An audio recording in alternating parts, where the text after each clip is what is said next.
उदाहरण है 13.3। देखिए, एक परमाणु द्रव्यमान मात्रक के समतुल्य ऊर्जा का मान पहले जूल और फिर मेगा इलेक्ट्रॉन वोल्ट में ज्ञात कीजिए। एक हिस्सा ये है प्रश्न का। अभी मैं इतना ही यहां पर हल किया हूं। क्या है? एक परमाणु द्रव्यमान मात्रक के समतुल्य ऊर्जा का मान किस किस में ज्ञात करना है? जूल में। और किस में ज्ञात करना है? मेगा इलेक्ट्रॉन वोल्ट में। तो चलिए, तरीका वही है जो अभी पिछला सवाल किए थे, बस इसमें जो m का मान दिया है, ये किसका मान दिया है? m बराबर है ये 1u।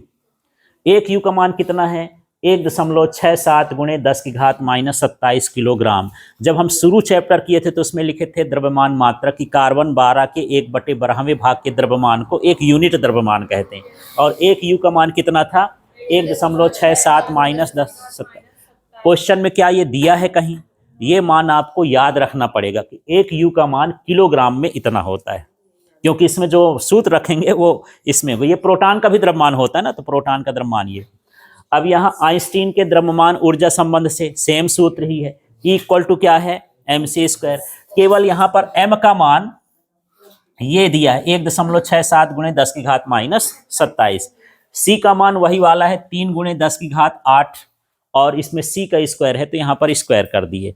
अगले हिस्से में देखते हैं, ये है 1.67 गुणे 10 की घात -27, तो मैं लिख ही दिया। अब यहाँ पर देख लो, 3 का हम स्क्वायर करेंगे तो क्या होगा? 9, और ये 2 का गुणा 8 से होगा, 8 का स्क्वायर ना होगा तो 2 8 16। सिंपल सा सवाल है, टुकड़े टुकड़े में भी आ सकता है, इतना भी आ सकता है वो। ठीक, अब यहाँ पर देख लेते हैं, 9 का गुणा अलग से पीछे करने की जरूरत नहीं है, सीधे यहीं पर देखना। 7 की क्या हो गया? 3, 9 छक्का 54, 54 में 6 जोड़ोगे तो 60 का शून्य हो जाएगा, और 9 1 कम 9, 9 में 6 जोड़ दोगे तो कितना हो जाएगा? 15। हाँ, जो भी समझ में आए। अब यहाँ पर -27 और यहाँ क्या है? 16, तो -27 में 16 घटा दोगे तो क्या हो जाएगा? 11। ये किस में आ गया? जूल में। लेकिन ये मेगा इलेक्ट्रॉन वोल्ट में भी पूछता है। ठीक है, तो यहाँ पर मेगा इलेक्ट्रॉन में बदलने के लिए यहाँ पर 10 की घात -19 का भी क्या करेंगे? भाग करेंगे। ये जो इलेक्ट्रॉन का आवेश होता है 1.6 गुणे 10 की घात -19, जब इसका भाग करेंगे तो सब कुछ हल करने के बाद 931.5 मेगा इलेक्ट्रॉन वोल्ट इसका मान आ जाएगा। परीक्षा में ये हल करेंगे तो ये 931.5, मेगा का मतलब 10 की घात 6 है।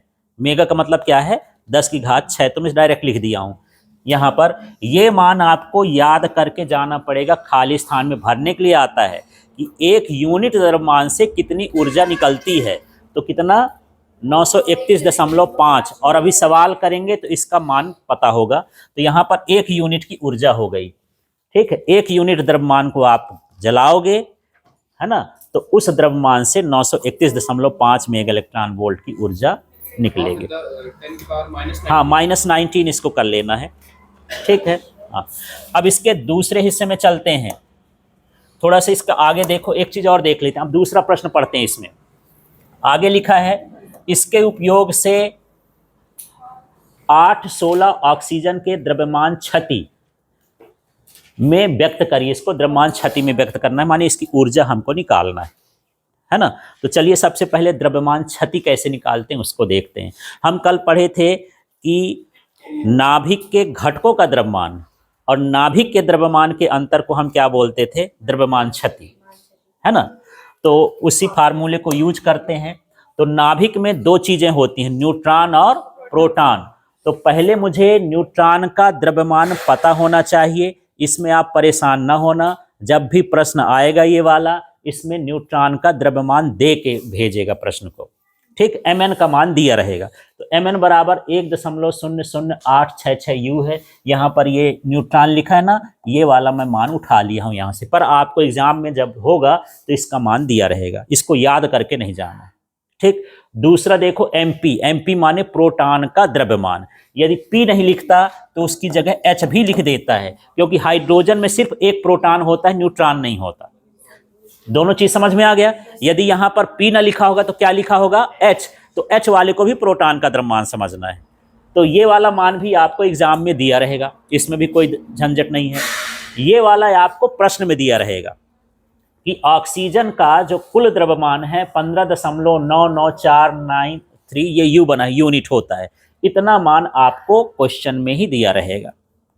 ठीक, तो इस हाँ गिवन में रहेगा, कोई इसमें ज़्यादा नहीं है। अब यहाँ पर मैं ये किया हूँ, यहाँ से देखो, यहाँ से ओरिजिनल सवाल चालू होता है कि इसको कैसे हल करना है। तो यहाँ पर ए का मान कितना होगा 16, जो ऊपर है ए कहलाता है, माने परमाणु द्रव्यमान, एटॉमिक मास है ये।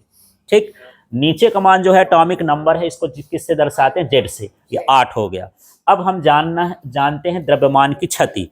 तो द्रव्यमान की क्षति का ये सूत्र होता है, ये है घटकों का द्रव्यमान और ये किसका द्रव्यमान है, नाभिक का। घटक में दो चीज, प्रोटॉन का द्रव्यमान और न्यूट्रॉन का द्रव्यमान। तो देखो जेड माने प्रोटॉनों की संख्या हो गई और एमपी माने हो गया प्रोटॉन का द्रव्यमान, ए माइनस जेड माने न्यूट्रॉनों की संख्या, न्यूट्रॉन का द्रव्यमान और ये नाभिक का द्रव्यमान। अब इनका मान रखते हैं। ठीक है, सूत्र आपको याद रखना पड़ेगा, द्रव्यमान क्षति का है सूत्र। तो यहाँ देखिए जेड का मान यहाँ से ढूंढ लेते हैं, क्या दिया है 8, ये केवल मान रखना है आप। ठीक है, दूसरा ये एमपी का मान कितना दिया है ये। ठीक, इसके बाद हम यहां पर प्लस कर दिए हैं, ए का मान कितना है यहाँ 16, जेड का मान कितना है 8, एम एन का मान यहां से देख लेते हैं, ये मान हमको यहां पर केवल रखा देना और कुछ नहीं करना। ठीक, इसके बाद ये न्यूक्लियस का मान ये दिया है, ये पूरा मान दिया है ना, ये इसको मान लेना है एम न्यूक्लियस, ये हो जाएगा ये। ठीक, सारे मान को रख देना है। अब मान रखने के बाद इनका गुणा करना है। ठीक है, अब यहीं पर आपको भारी टाइम लगेगा गुणा उड़ा करने में, घटाने में, जोड़ने में। तो यदि आपके पास टाइम रहे, है ना, तब आपको आगे बढ़ना है, नहीं यहाँ तक करने के बाद लास्ट में सोचना है कि टाइम बचेगा तो हम गुणा करके करेंगे, नहीं इसके चक्कर में 3 लाइन के चक्कर में आपका 3 नंबर या 5 नंबर का सवाल छूट जाएगा। ठीक, नहीं करना है, मतलब ये समझो टाइम ही नहीं रहेगा तो इतना का मिलेगा। आप जो भी करोगे, मान लो ये 3 नंबर में आएगा, ऐसा सवाल कितने में आएगा 3 नंबर में, इतना कर लोगे 2 नंबर मिलेगा। अब जो नीचे का भाग नहीं कर रहे वो क्या है, 1 नंबर वाला पार्ट है। अब इसमें हम 1 नंबर में पता चल रहा है हमको 10 मिनट 15 मिनट लग जाएगा, हमारे पास टाइम कम है, तो फिर हम वहां पर हम अपना दिमाग लगाएं कि हम दूसरा प्रश्न कर लें, फिर टाइम बचेगा तब हम ये करेंगे। ठीक है, पर 8 का इसमें गुणा कर लोगे और पीछे संख्या लिखने की जरूरत नहीं, उसमें और ज्यादा टाइम लगेगा। यहीं 8 7 56 ये सारा गुणा करके यहाँ पर हम लिख देंगे, यहीं पर गुणा हो जाएगा। और जितने अंक बाद दशमलव उतने अंक बाद क्या लगा देना है, दशमलव। तो 8 का गुणा कर दिए। ठीक है, फिर यहाँ प्लस लगा, 16 में 8 घटाओगे कितना आएगा 8, इसमें भी 8 का गुणा कर देंगे तो ये आ जाएगा, इसको तो ऊपर से उतारा देना है, इतना काम हो गया। ठीक है, आगे के स्टेप में चलते हैं। यदि अब इन दोनों को मैं जोड़ दूं, ये कोष्टक वालों को, तो ये इतना मान आ गया और यहाँ पर ये जो है उसका मान तो उतारा देना है। ठीक, जोड़ते समय भी पीछे नहीं ले जाना है, ऐसे कि 8 6 14 हो गया, फिर ये दहाई का, फिर इकाई का, ऐसे करके दिमाग में रखोगे, यहीं का यहीं जुड़ जाएगा। आपको इस तरह से ट्रिक अपनाना है। ठीक है, अब इसमें घटाएंगे 0.13251 यूनिट, इसका क्या हो गया, द्रव्यमान हो गया। ये द्रव्यमान क्षति हो गई। मतलब ये है, मैं बताया था कि जो घटकों का द्रव्यमान होता है ज्यादा होता है और नाभिक का द्रव्यमान क्या होता है, कम होता है। तो वो द्रव्यमान जो कम होता है वो ऊर्जा में बदल जाता है। काहे में बदलता है, ऊर्जा में। और जो कम होता है उसी को द्रव्यमान क्षति कहते हैं। तो हम बोलेंगे कितना द्रव्यमान इसमें से गायब हो गया और कितना ऊर्जा में बदल गया। तो ये सूत्र होता है E = क्या, mc², या डेल्टा एम लिख सकते हो, यहाँ पर लिखना हो तो ऊपर डेल्टा एम लिखा है तो डेल्टा mc² लिख दिया। ठीक है, ये मैं बंधन ऊर्जा निकाल रहा हूं, ये क्या, बंधन ऊर्जा। यहाँ EB भी लिख सकते हैं या E भी लिख सकते हैं, डायरेक्ट MC भी लिख सकते हैं, कैसा भी लिख दो सब सही है। अब आगे के स्टेप में देखते हैं, मैं B लिख देता हूं, बंधन ऊर्जा समझ में आए, नाभिकीय बंधन ऊर्जा। डेल्टा M का मान कितना आया है देख लो, ये। ठीक है, आप इसमें यूनिट लिखो या ना लिखो जरूरी नहीं है, इसका मान भर लिखना है। क्लियर हो गया इतना। इसके बाद यहाँ पर जो C² है तो मैं C² ही रहने दिया, इसका मान नहीं रखा।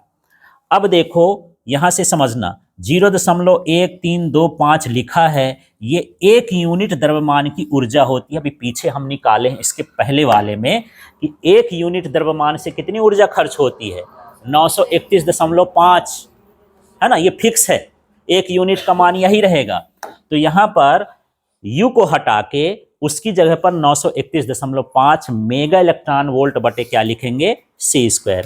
यहां से C² कट जाएगा, इनका गुणा करेंगे तो 123.4 मेगा इलेक्ट्रॉन वोल्ट इसकी ऊर्जा होगी, बंधन ऊर्जा। इतनी ऊर्जा से जो है न्यूट्रॉन प्रोटॉन बंधा होगा इसमें।